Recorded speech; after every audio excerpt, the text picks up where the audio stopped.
اسمي سعيد بن جبلي، وأنا حافظ للقرآن وحاصل على الإجازة في الدراسات الإسلامية، وكنعتقد بأن الإسلام مجرد خدعة.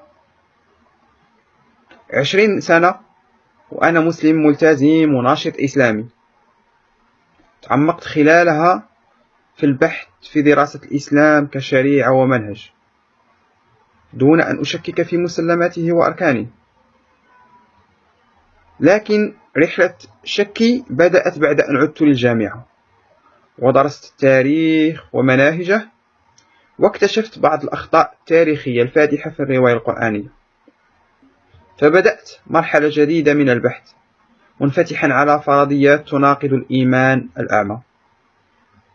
وبعد 3 سنوات من التأمل والبحث الجاد في الأدلة التاريخية والعلمية والعقلية، توصلت إلى أن القرآن مجرد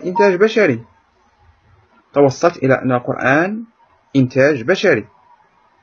وكانت هذه النتيجة الصادمة بداية لحل جميع الإشكاليات المتبقية، والتي ألخصها فيما يسمى بنظرية الخدعة الكاملة.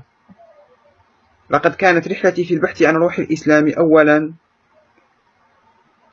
والتحقيق في روايته ثانيا، رحلة أليمة ومتعبة، إذ أنني لما سمحت للإسلام بأن يتسلل إلى عقلي،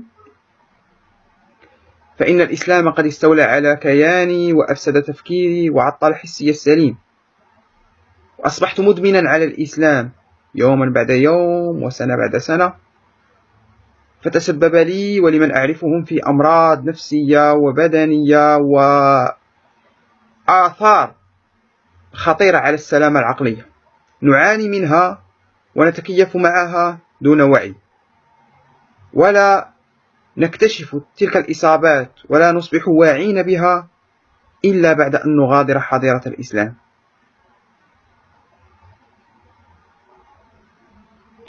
لا أعتقد أنني سأعود في القريب العاجل إلى المغرب، لا أخطط للعودة إلى المغرب في القريب العاجل، لأنه أصبح غير آمن لأشخاص مثلي.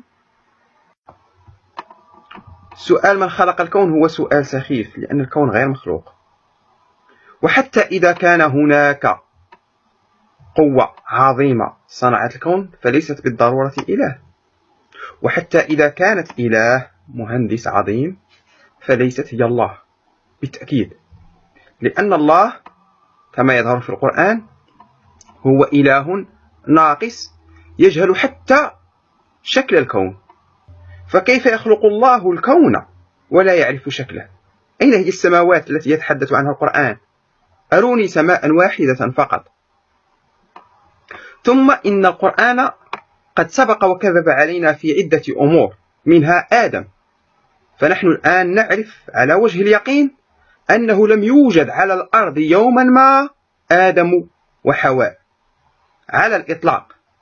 والقرآن لديه تفسيرات مضحكة حول مغرب الشمس وحول النجوم وحول البرق وحول الرعد، تفسيرات مضحكة جدا جدا يمكنكم قراءتها في الأحاديث والبحث عنها بأنفسكم.